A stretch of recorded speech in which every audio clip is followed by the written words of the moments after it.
Pemirsa, pembelajaran tatap muka ini akan segera dilakukan di Jawa Timur mulai 5 Juli 2021. Padahal menurut informasi yang kami terima bahwa ada 38% guru SMA dan SMK ini yang baru mendapatkan vaksin dan belum semua guru mendapatkan vaksin secara keseluruhan atau 100%. Lantas bagaimanakah persiapan pemerintah untuk sekolah tatap muka ini agar berjalan aman di saat atau di tengah pandemi COVID-19?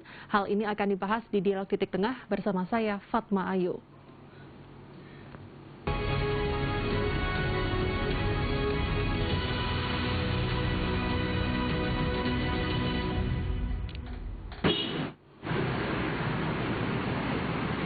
Bupati Kediri Hanindito Himawan melihat secara langsung uji coba pembelajaran tatap muka di sekolah menengah pertama Ngadiluwih 1.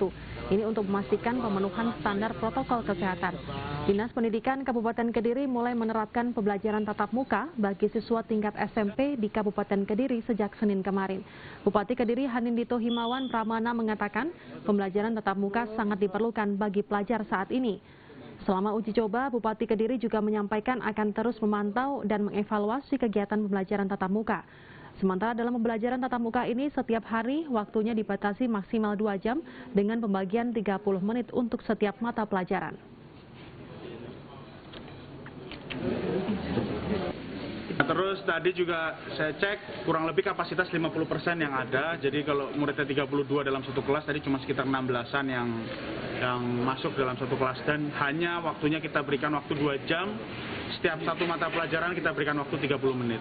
Jadi, rencana ke depan tentunya pastilah semuanya berharap berjalan dengan seperti dulu kala. Artinya kalau bisa 32 ini masuk bersamaan, cuman kalau melihat kondisi sekarang saya rasa ya inilah bagian dari pembelajaran yang baru seperti ini.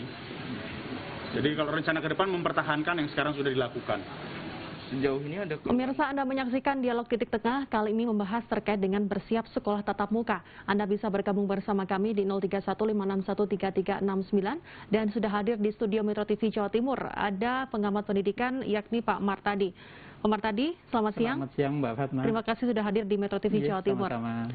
Pak, berkaitan dengan sekolah tatap muka yang ini nantinya akan berlangsung pada 5 Juli mendatang. Betul. Ini memang sekolah tatap muka ini penting karena para siswa sudah mulai bosan di rumah dan mulai learning loss begitu. Apa sejauh ini persiapan Pemprov Jawa Timur atau juga Pemkab maupun kota yang ada di Jawa Timur dalam sekolah tatap muka ini, apakah sudah cukup begitu? Iya, jadi pertama tadi betul ya yang sudah disinggung oleh Mbak Fatma bahwa hari ini potensi untuk segera dilakukan tatap muka itu sangat tinggi. Kenapa demikian? Karena problem ketika anak tidak tatap muka ternyata sekarang cukup banyak. Mulai dari tadi disebut dengan lost learning ya, kemudian anak itu banyak berpotensi untuk putus sekolah karena tidak tertangani dengan baik, lalu kemudian kekerasan pada anak di rumah tangga juga meningkat dan sebagainya. Nah, untuk itu memang mau tidak mau ketika daerah itu sudah bisa memenuhi ketentuan SE 4 Menteri, di mana daerah itu sudah wilayah kuning atau hijau, maka dimungkinkan untuk tatap muka. Tetapi yang harus difahami betul bahwa tatap muka yang kita maksud itu bukan tatap muka seperti yang lalu, sebelum pandemi. Itu yang harus difahami betul. Sehingga pemerintah daerah, kemudian sekolah harus menyiapkan betul. Apa yang harus dipersiapkan? Salah satunya kan memastikan bahwa guru yang akan mengajar tatap muka sudah divaksin. Nah, bagaimana kalau belum divaksin? Ya guru ini jangan dipaksa dalam tanda petik untuk mengajar tatap muka, tetapi dia bisa mengajar yang menggunakan daring, karena kan tidak semua anak tatap muka. Jadi itu kan hanya sekitar 25%, ada yang 50%. Di situ berarti dalam waktu yang bersamaan sesungguhnya ada 2 mode pembelajaran.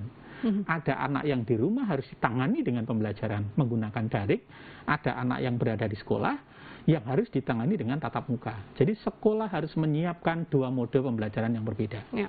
Lalu yang kedua adalah kalau di SE disebutkan bahwa keselamatan dan kesehatan semua komponen di sekolah adalah terpenting.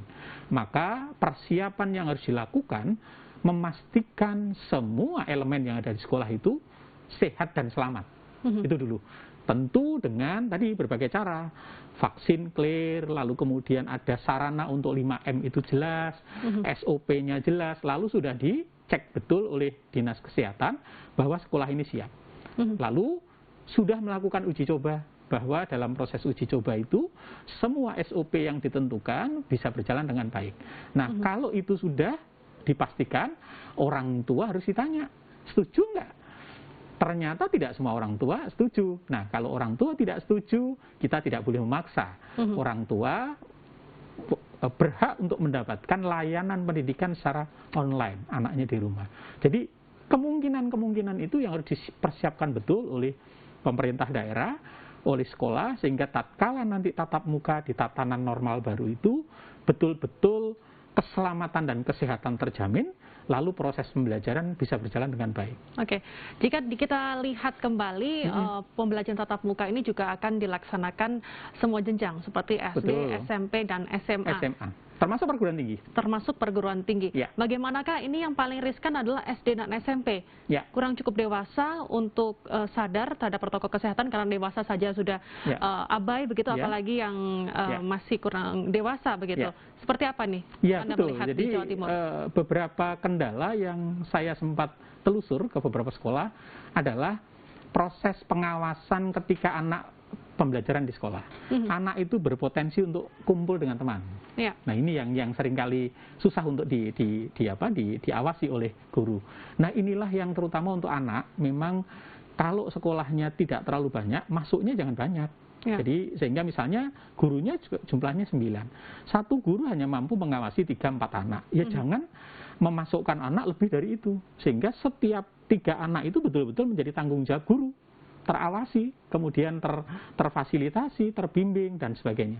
Sehingga anaknya tidak harus dalam seminggu masuk beberapa kali, nggak perlu. Jadi anak misalnya jumlahnya 50, dia seminggu cuma masuk 2 kali atau 3 kali. Nggak apa-apa, saya pikir. Bagaimana dengan sekolah tersebut? Apakah sudah mampu untuk memahami aturan tersebut untuk diterapkan agar pendidikan lancar, tapi juga kesehatan ini juga tetap diutamakan? Ini nanti akan dibahas di segmen kedua. Pemirsa jangan kemana-mana, kami akan segera kembali. Usai jeda.